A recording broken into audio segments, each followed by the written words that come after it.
प्यारे छात्रों नमस्कार, मैं हूं चंदन कुमार और आज मैं बात करूंगा बीए पार्ट 1 हिंदी पास कोर्स पे, जो हमारे मुंगेर विश्वविद्यालय के पास कोर्स में जो 100 नंबर का होता है। आज हम उस पर बात करेंगे। तो कबीर का उसमें 10 दोहा हमें पढ़ना है, तो आज उन 10 दोहों को सुनेंगे और फिर उनका अर्थ भी हमें स्पष्ट करना है और उस पर चर्चा करनी है, उसके दर्शन पक्ष को और जीवन के तमाम जो भौतिक क्षेत्र हैं, जो आध्यात्मिक क्षेत्र हैं, उनसे कैसे वे जुड़ते हैं, इसे हमें देखना है। तो आइए शुरू करते हैं। फिर कबीर का पहला दोहा है, जाको राखे साइया मार सके न कोई, जाको राखे साइया मार सके न कोई, बाल न बाका कर सके जो जग बैरी होए। लाली मेरे लाल की जित देखो तित लाल, लाली मेरे लाल की जित देखो तित लाल, लाली देखन मैं गई मैं भी हो गई लाल। अगला दोहा है, साधु ऐसा चाहिए जैसा सूप सुभाए, साधु ऐसा चाहिए जैसा सूप सुभाए, सार सार को गही रहे थोथा दे उड़ाए, सार सार को गही रहे थोथा दे उड़ाए। अगला दोहा है, प्रेम न बाड़ी उपजे प्रेम न हाट बिकाए, प्रेम न बाड़ी उपजे प्रेम न हाट बिकाए, राजा प्रजा जे रुचे शीस दे ले जाए। अगला है, मेरा मुझ में कुछ नहीं जो कुछ है वो तेरा, मेरा मुझ में कुछ नहीं जो कुछ है वो तेरा, तेरा तुझको सौंप दूं क्या लागत है मेरा। अगला है, जब मैं था तब गुरु नहीं, जब मैं था तब गुरु नहीं, अब गुरु है हम नहीं, जब मैं था तब गुरु नहीं अब गुरु है हम नहीं, प्रेम गली अति सांकरी जामे दो न समाई। अगला है, माला फेरत जुग भया फिरा न मन का फेर, माला फेरत जुग भया फिरा न मन का फेर, कर का मन का डारी दे मन का फेर। अगला है, साईं इतना दीजिए जामे कुटुंब समाए, साईं इतना दीजिए जामे कुटुंब समाए, मैं भी भूखा ना रहूं साधु न भूखा जाए। अगला है, जिन ढूंढा तिन पाइया गहरे पानी पैठ, जिन ढूंढा तिन पाइया गहरे पानी पैठ, बपुड़ा बूरन डरा, बपुड़ा बूरन डरा रहा किनारे बैठ। अगला है और अंतिम है, हीरा वहां न खोलिए, हीरा वहां न खोलिए जहां कुंजरो हाट, हीरा वहां न खोलिए जहां कुंजरो हाट, बांधो चुपकी पोटरी, बांधो चुपकी पोटरी लागो अपनी बाट। तो कबीर के जो 10 दोहे हैं हमारे सामने, तो पहले दोहे में कहते हैं, जाको राखे साइया मार सके न कोई, जाको राखे साइया मार सके न कोई, बाल न बाका कर सके जो जग बैरी हो। कबीर का जो मन है, जिस साईं की बात करते हैं कबीर, वो बाहर भी नहीं है, ये हम जानते हैं। मेरे पिछले वीडियो में आपने देखा है कि मैंने कबीर के उस निर्गुण परमात्मा की जिस तरह से बात की है, वह कबीर के भीतर ही है। ऐसा कबीर हर दोहे में, हर अपने पदों में ऐसी बात कहते हैं कि जिस साईं की बात यहाँ कबीर करते हैं, असल में वह एक अति मानवीय स्वरूप है व्यक्ति का ही, जो कि व्यक्ति के भीतर ही होता है। कबीर कहते हैं, ऐसे घट घट राम है दुनिया देखे नाही, कबीर हर घट घट में राम होने की बात करते हैं, कन कन में राम होने की बात करते हैं। कस्तूरी कुंडली बसे मृग ढूंढे बन माही, ऐसे घट घट राम है दुनिया देखे नाही। तो कबीर का साईं भी ऐसा ही है। कबीर उसी राम को साईं कहते हैं, उसी राम को उसी हरि कहते हैं। तो कई नाम लेते हैं कबीर, मगर बात क्या है, क्या कहते हैं कबीर, ये सोचने की बात है। तो कबीर कहते हैं, जाको राखे साईं, यहाँ जो साईं है वो सत्य है। जब आपके मन में सच्चापन होता है, जब आप सच होते हैं, सच के साथ खड़े होते हैं, तो आप देखिए कि कितने निर्भय होते हैं आप डरते नहीं। भले ही कितना ही बड़ा सा बड़ा संकट आ पड़े, मगर आप डरते नहीं हैं। कबीर कहते हैं, जाको राखे साइया, जिसने सच को अपने जीवन में आधार बना लिया है। हाँ, जिसने सच को अपने जीवन में आधार बना लिया है, मार सके न कोई, उसे डरने की जरूरत नहीं, मृत्यु से भी डरने की जरूरत नहीं। तो कबीर वहीं पर जाते हैं, उस अंतिम डर की बात करते हैं जो जीवन का सत्य है। तो कहते हैं, जाको राखे साइया मार सके न कोई, जिसने सत्य के साथ अपने जीवन का आधार गह लिया है, उसे कोई कौन क्यों मारेगा, उसे कैसे कोई मार सकता है? वह तो मृत्यु को भी जीत सकता है। तो मार सके न कोई, बाल न बांका कर सके, जिसका मृत्यु ही कुछ नहीं बिगाड़ पाएगा, तो उसका बाल बांका कौन करेगा? जो जग बैरी हो, जो दुनिया का जो बैरी होगा, जो दुनिया का एक निरंकुश व्यक्ति होगा, वो क्या कर सकता है उस व्यक्ति का, जिसे कि खुद मौत की चिंता नहीं है, जिसने सर पर कफन बांध कर जीवन जीना सीखा है, उसे फिर कोई क्या कर सकता है? और जहाँ डर होता है वहाँ कुछ नहीं होता है, और जो व्यक्ति डर से आगे चल पड़ा तो वही जीतता है अपनी जिंदगी में। तो वही कहते हैं यहाँ, ऐसे भी हम एक स्लोगन कहते हैं, डर के आगे जीत है। तो कबीर वही बात कहते हैं। जब हम अपने भीतर उतरने की कोशिश करते हैं तो हम उन बाहरी और सांसारिक डरों से मुक्त हो जाते हैं, और जब मुक्त हो जाते हैं तब हम संसार को जीत लेते हैं, संसार से आगे बढ़कर सोच लेते हैं। तो कबीर ऐसी बात कहते हैं। अगला पद है, अगला दोहा है, लाली मेरे लाल की जित देखो तितलाल। लाली मेरे लाल की जित देखो तितलाल।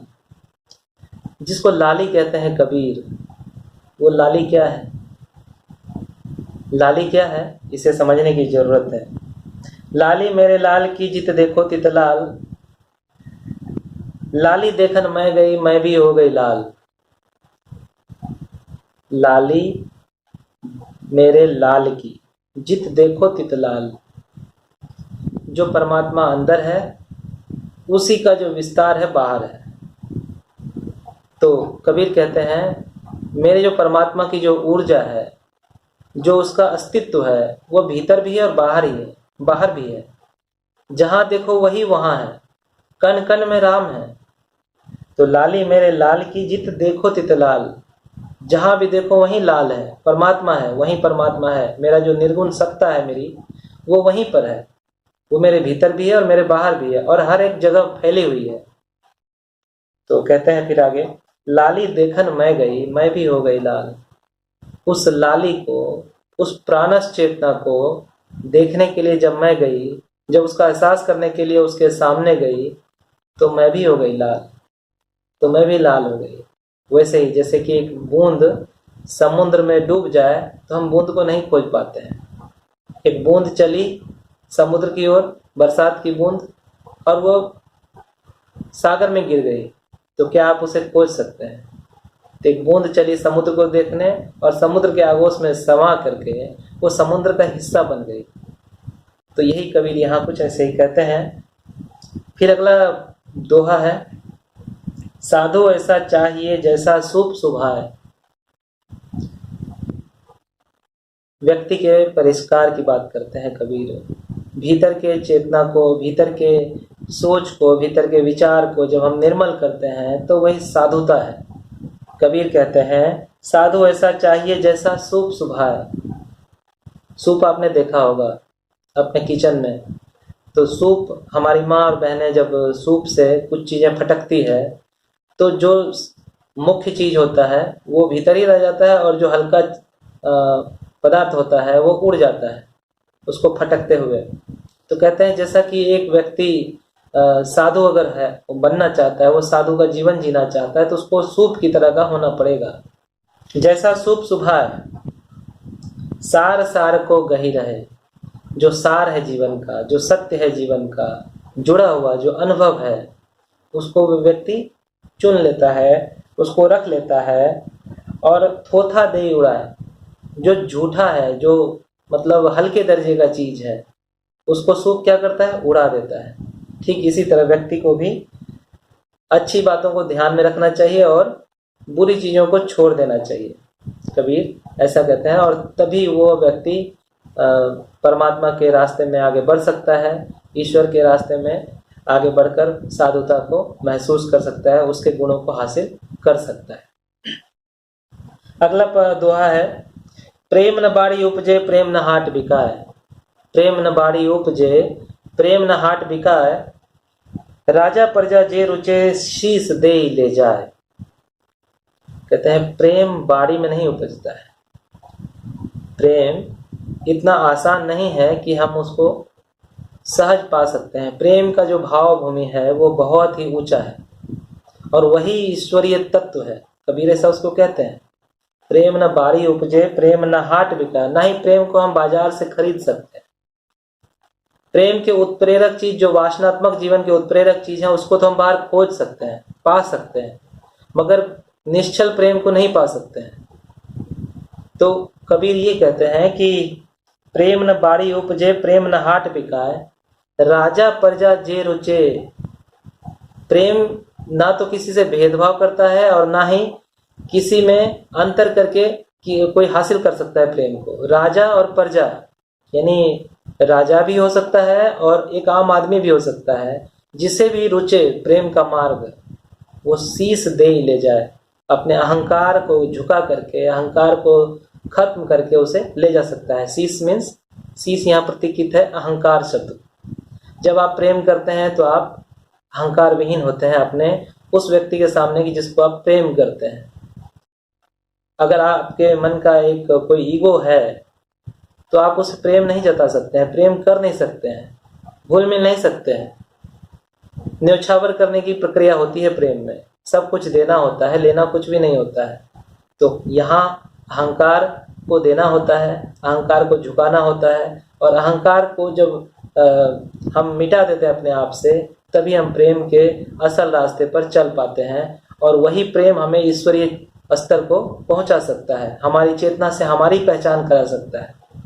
कबीर ये कहते हैं। अगला पद है, अगला दोहा है, मेरा मुझ में कुछ नहीं जो कुछ है वो तेरा। कहते हैं मेरा मुझ में कुछ नहीं, ये इतना खालीपन है कबीर के यहाँ, इतना समर्पण है। देखिए, मेरा मुझ में कुछ नहीं जो कुछ है वो तेरा, तेरा तुझको सौंप दूं क्या लागत है मेरा। हम जब जीवन लेकर आए हैं इस दुनिया में तो हमारा क्या है। एक व्यक्ति कहता है कि हमारा ये है, हमारा वो है। जब आदमी जब प्रेम से गिर जाता है तब वो भौतिक चीजों को इकट्ठा करके शो ऑफ करने लगता है। मगर कबीर जो कि विशुद्ध प्रेमी है, जिसको हम निर्गुण प्रेमी कह सकते हैं, तो वह कहते हैं कि मेरा मुझ में कुछ नहीं जो कुछ है वो तेरा। साष्टांग दंडवत की स्थिति होती है, सब कुछ मिटा दिया है इन्होंने। मेरा कुछ भी नहीं है, मेरा जीवन भी नहीं है, मेरा शरीर भी, ये बस आपका दिया है प्रभु, ये मेरा है ही नहीं। और जब आपने मुझे दिया है तो ये सब कुछ आपका है। आप इसको जैसे मन चाहे उपयोग करें और मेरे जीवन को संचालित करें। कितना न्योछावर है, इतना समर्पण है कबीर के यहाँ। मेरा मुझ में कुछ नहीं जो कुछ है वो तेरा। मेरा मुझ में कुछ नहीं जो कुछ है वो तेरा, तेरा तुझको सौंप दो क्या लागत है मेरा। अगर किसी व्यक्ति को अहंकार को मिटाने में तकलीफ आती है, झुकने में तकलीफ आती है, तो अगर वो ऐसा समझे, वो साधक ऐसा समझे कि मेरा आखिर है क्या जो मैं शर्म महसूस करता हूँ, तो उस हालत में तब एक समर्पण की भावना जग सकती है। समर्पण का मतलब यहाँ ये नहीं है कि आप किसी के सामने झुक गए। हाँ, तब समर्पण का मतलब आप भ्रमित करने वाले विचारों की तिलांजलि है। गृहस्थ जीवन को कभी नकार नहीं रहे हैं। तो ये परमात्मा के लिए उसके होने के साथ ही कबीर कहते हैं कि वो सब कुछ होते हुए भी ना होने की स्थिति जब मन को आती है, जब मन में इस तरह का भाव आता है, तब परमात्मा की ओर जाने का रास्ता सुगम हो जाता है। कबीर कहते हैं मेरा मुझ में कुछ नहीं जो कुछ है वो तेरा, तेरा तुझको सौंप दूं क्या लागत है मेरा। मेरा क्या लगता है, तुमने जो दिया है तुम्ही को मैं सौंप रहा हूं। ये मन की बात है, ये मन से ऐसा होना चाहिए। देने के बाद भी व्यक्ति घमंड में हो जाता है। दान करने वाले अक्सर लोग अपना नाम तख्तियों पर लिखा देते हैं, तो तख्ती अहंकार है। तो कबीर यहाँ कहते हैं कि मेरा मुझ में कुछ नहीं, जो कुछ है वो तेरा, तेरा तुझको सौंप दो, क्या लागे है मेरा। ये मन से समर्पण होना चाहिए, मन सच्चा होना चाहिए, ये चीजें। अगला दोहा है, जब मैं था तब गुरु नहीं, अब गुरु है हम नहीं। इसको हरि के शब्द के साथ भी बोलते हैं कुछ लोग। जब मैं था तब हरि नहीं, अब हरि है हम नहीं। प्रेम गलियति साकरी, जामे दो न समाए। पहले के दोहे में समर्पण है, फिर अहंकार शून्यता की बात करते हैं कबीर। उसके पहले और भी पहले वाले पद में प्रेम न बाड़ी उपजे, प्रेम न हाट बिकाए वाले पद में। और यहाँ फिर कहते हैं, जब मैं था तब गुरु नहीं, अब गुरु है हम नहीं। एकाकार होने की बात करते हैं कबीर। जब हम प्रेम में होते हैं तो ये महत्वपूर्ण नहीं है कि हम किसी से प्रेम में होते हैं, हम प्रेम में होते हैं। एक समय आता है जब जो प्रेम का पात्र है वही नहीं रहता है, और हमारे भीतर ही प्रेम का जो खिलावट है वो बना रह जाता है। हम जिस परमात्मा की दौड़ में आगे लगे रहते हैं, जो भक्ति भाव में किसी ईश्वर की पूजा करते हैं, ईश्वर को अपना भाव समर्पित करते हैं, तो ईश्वर तो बाहर है नहीं। तो ऐसी स्थिति में जो वो खिलावट महसूस होती है जीवन में, उससे कुछ और रचनात्मक चीजें समाज में दिखने लगती है। तो और वो जो रचनात्मक चीजें दिखने लगती है, तब हम उस व्यक्ति को उसी परमात्मा की सत्ता से जोड़ देते हैं और उसको खुद भी भगवान बना देते हैं।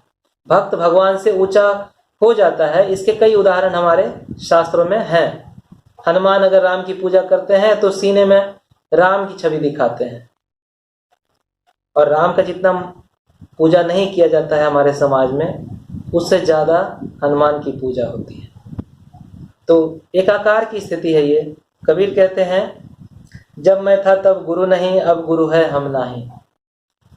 जब प्रेम इतना समर्पित किया अपने आप को, प्रेम के जरिए एक साधक ने अपने आप को इतना समर्पित किया कि फिर ना कोई गुरु है और ना कोई हरि है, किसी अलग सत्ता की बात ही नहीं है।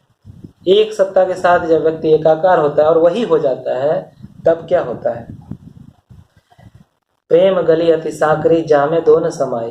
कबीर को ऐसा अनुभव होता है कि परमात्मा और वे, भक्त और भगवान, दो अलग अलग थे ही नहीं और हैं ही नहीं। तो ये है। तो आगे है फिर, माला फेरत जुग गया, फिरा न मन का फेर। जब पहली बार कोई साधना में आता है, जब आप पहली बार कोई नियम और किसी संप्रदाय के नियमों के तहत जब आप पूजा पाठ या फिर सुमिरन करते हैं या मंत्र जप करते हैं, तो कबीर कहते हैं, जब माला फेरत जुग गया, फिरा न मन का फेर। जो आदमी माला जप रहा है, क्या वो उसी समय माला ही जप रहा होता है, या उसके मन में और भी विचार आते हैं और वह उन विचारों के साथ अलग दुनिया में चला जाता है? ये देखिए कितनी सूक्ष्मता की बात है यहाँ पर। एक व्यक्ति जब साधनारत होता है तो वो वही नहीं होता है कई बार, और कबीर उसी पर बात करते हैं। यहाँ पर कहते हैं, माला फेरत जुग गया, फिरा न मन का फेर। माला फेरते फेरते जुग चला जाता है, समय चला जाता है। एक व्यक्ति बचपन से लेकर बुढ़ापे तक का सफर कर सकता है एक आडंबर के साथ, एक नियम को जीते हुए बस। तो माला फेरत जुग गया, बहुत सारा समय बीत जाता है माला फेरते फेरते। फिरा न मन का फेर, मगर मन का जो फेरा है वो सुलझ नहीं पाता है, वो और उलझता जाता है। आदमी बहुत सारी कामनाओं से भगवान का जप करता है, भगवान का नाम लेता है। किसी को सांसारिक जीवन के लिए सुख सुविधाएं चाहिए, किसी की कोई मनोकामना होती है, किसी के जीवन से अड़चनों की मुक्ति होती है। तो तमाम तरह के लोभ और मोह के साथ, इच्छाओं के साथ लोग माला फेरने का काम करते हैं। कभी शत्रुओं को परास्त करने के लिए करते हैं, कभी किसी का मोहन, किसी का उच्चाटन, किसी का मारन, किसी का स्तंभन, ये सब करने के लिए करते हैं। जो षड्यंत्र कहा जाता है, खड़यंत्र जिसको कहते हैं तंत्र की भाषा में। तो वही कहते हैं कबीर, माला फेरत जुग गया फिरा न मन का फेर। मन का फेरा और उलझता जाता है, फिरता नहीं, वो सीधा नहीं होता है। कर का मन का डारी दे, मन का फेर। कर का माने, कर माने हाथ, हाथ का जो मन का है, ये जो 3 उंगलियों के बीच जो माला फिरती जाती है, कबीर कहते हैं ये कर का माने हाथ का, मन का जो माला के जो मोती होते हैं उसको मन का कहते हैं। तो कर का और मन का डारी दे माने हटा दो, मन का फेर। मन और मन का फेर है ये, अलग अलग मन का अलग अलग फेर है ये। जैसे कि मोती का माला का दाना अलग अलग होता है, तो वैसे ही अलग अलग मन का अलग अलग फेरा है। एक ही मन कई बार अलग अलग आयाम में होता है, तो मन का जो फेरा है वो सुलझने से रहा। फिर सुमरन में भी अगर ये द्वंद्व बना रहता है तो व्यक्ति फिर कभी आगे नहीं बढ़ सकता है, कबीर ऐसा कहते हैं। अगला दोहा है, साईं इतना दीजिए जामे कुटुंब समाए, मैं भी भूखा ना रहूं साधो न भूखा जाए। गौर कीजिए कितनी बड़ी बात है। ये असल सामाजिक जीवन की कबीर बात करते हैं, एकदम सामाजिक चेतना की बात करते हैं, पूरे समाजवाद की बात करते हैं कबीर। मतलब कितना संतुष्टि है जीवन में कि मुझे उतना ही चाहिए जितने की मेरा पेट भर जाए और किसी अतिथि की भी मैं सेवा कर सकूं, बस इतना ही दीजिए प्रभु हमें। ये कितना विशुद्ध समाजवाद है दोस्तों। एक व्यक्ति जब आज के दौर में अधिक से अधिक पूंजी इकट्ठा करना चाहता है, पूंजीवाद का जब बोलबाला होता है, तब यही संतोष हमें असल में सामाजिक गुण देता है। कबीर वही बात करते हैं यहाँ पर। कबीर कहते हैं, साईं इतना दीजिए जामे कुटुंब समाए, हे प्रभु मुझे इतना ही दीजिए जिसमें कि मेरे कुटुंबियों के साथ जो मेरा व्यवहार है वो पूरा हो जाए। बस मैं भी भूखा ना रहूं और साधु भी न भूखा जाए। मुझे बस इतना दीजिए ताकि मैं भूखा ना रहूं, मेरे परिवार के लोग भूखे ना रहें, और मेरे यहाँ जो अतिथि आते हैं, जो विद्वत जन आते हैं, जो साधु आते हैं, वे भी भूखे ना जाए। बस इतना ही मुझे चाहिए। ज्यादा माया कबीर को पसंद नहीं है। आगे के पद में कहते हैं, जिन ढूंढा तिन पाइयां गहरे पानी पैठ। जिन ढूंढा तिन पाइयां गहरे पानी पैठ, बहुत ही मर्मस्पर्शी दोहा है और बहुत ही मतलब हमें एक तीखा संदेश देने वाला ये दोहा है। इसको ध्यान से सुनेंगे। जिन ढूंढा तिन पाइयां गहरे पानी पैठ। पहले तो जिन ढूंढा तिन पाइयां, इस पे बात करता हूं। जब कहते हैं हम कि आप जब किसी से कोई मांगते हैं तो आप गौर कीजिए कि क्या आप अपने मनोकामनाओं पर कायम रह पाते हैं। अक्सर ऐसा होता है कि हमारी मनोकामनाएं बदलती रह जाती है। हमारी जो दिली इच्छाएं हैं वो भी कई बार इसलिए फलीभूत नहीं होती क्योंकि हम ही अपने मांग से खेमा बदल देते हैं। कई बार ऐसा होता है कि आज हम कुछ मांग रहे हैं और कल कुछ मांगेंगे। तो यही है, ये मांग भी हमारी सही नहीं होती है। मांग भी, हम अपने मांग पर भी कायम नहीं होते हैं। जिन ढूंढा तिन पाइयां, कभी कहते हैं जो ढूंढने की इच्छा रखता है वो तो तुरंत पा सकता है, वो पा ही लेता है। जिन ढूंढा तिन पाइयां, जो ढूंढने वाला व्यक्ति होता है वही पाने वाला होता है, वही पा लेता है कुछ भी अपने जीवन में। गहरे पानी पैठ, वो गहरे पानी में भी उतर जाता है। जिसमें पाने की लगन है, कुछ ढूंढने की लगन है, जो व्यक्ति खोजना चाहता है वो गहरे पानी में भी उतर जाता है। और समुद्र के भीतर जो जितना गहरा जाता है वो उतना ही अच्छा और सुंदर सा मोती पाता है। तो यही कबीर कहते हैं, जिन ढूंढा तिन पाइयां गहरे पानी पैठ। जिसे इच्छा होती है कुछ पाने की, लालसा होती है कुछ कर गुजरने की, वो तो उतर जाता है अथाह पानी में भी। गहरे पानी पैठ। बपुरा पूरन डरा, वो आदमी डरा रह जाता है, कुछ नहीं पाता है वो आदमी जिसे इच्छा तो है पाने की मगर डर होता है कहीं वो मर न जाए, इस जोखिम में मेरी जान न चली जाए। जो डर जाता है वो मर जाता है, वो किनारे ही बैठा रह जाता है। कबीर कहते हैं बपुरा बूढ़ा न डरा, रहा किनारे बैठ बैठ। वह व्यक्ति किनारे ही बैठा रह जाता है जो डर जाता है, जो गहरे पानी में उतरने से डर जाता है। उसे कैसे मोती हासिल हो पाएगी, मोती कैसे वो हासिल कर पाएगा। तो ये है। आगे का दोहा है, हीरा वहां न खोलिए जहां कुंजरो हाट, बांधो चुपकी पोटरी लागो अपनी बाट। कहते हैं कबीर कि हीरे को वहां मत खोलिए। सीधा एक सामान्य अर्थ है इसका। अगर आपके पास हीरा है, आप हीरे के व्यापारी हैं, मालिक हैं, तो वहां नहीं उसे खोलिए जहां कुंजरे का हाट लगा है, जहां सब्जी बेचने वालों का हाट लगा है, जहां चिल्ला चिल्ला कर लोग बस अपनी सब्जियां बेच रहे हैं, अपने छोटे छोटे काम धंधों का चीज बेच रहे हैं, वहां हीरे को मत खोलिए। बांधो चुप की पोटरी, कहते हैं वैसी स्थितियों में वहां पर चुप लगा देना चाहिए, चुपचाप वहां से लागो अपनी बाट, अपने रास्ते पर निकल जाना चाहिए। कबीर इस दोहे से रिलेटेड एक और दोहा कहते हैं, एक जगह कहते हैं हीरा परखे जोहरी, हीरा जौहरी परखता है। अगर आपके पास हीरे का अनुभव है, मतलब हीरे जैसे भाव का अनुभव है, तो उसको जौहरी परखता है, उसको गुरु ही परख सकता है। उसको जो शिष्य होता है, जो असल में शिष्य बनने की मतलब गुण रखता हो शिष्य बनने का, वही उसको समझ पाता है। हीरा परखे जौहरी शब्द ही परखे साध।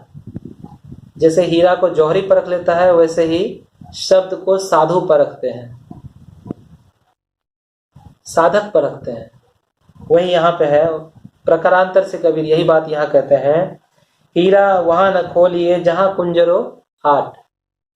अपने हीरे जैसे अनुभव को वहां खोलना चाहिए जहां पर साधु जन रहते हैं, जहां सांसारिक कुंजरे नहीं रहते हैं। कबीर हमेशा प्रहारक मुद्रा में बात करते हैं, और यहाँ भी वही बात है उनकी, वही शैली है उनकी।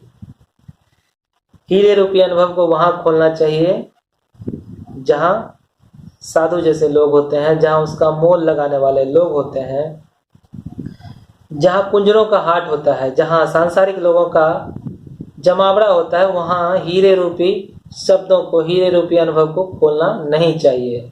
कबीर कहते हैं बांधो चुप की पोटरी। ऐसे सांसारिक भीड़ में आप चुप की पोटरी बांध लीजिए, चुपचाप रह जाइए। लागो अपनी बाट, और अपनी बाट, अपना रास्ता ले लेना चाहिए। कबीर यही कहते हैं। तो ये हमारा 10वां दोहा पूरा हो चुका है। अगर आप कोई किसी अर्थ पे दिक्कत आ रही हो तो आप जरूर मुझसे बात करें, और अगर आप मुझसे जुड़ना चाहते हैं तो कमेंट बॉक्स में लिखें। तो आज भर इतना ही। बहुत बहुत धन्यवाद। नमस्कार।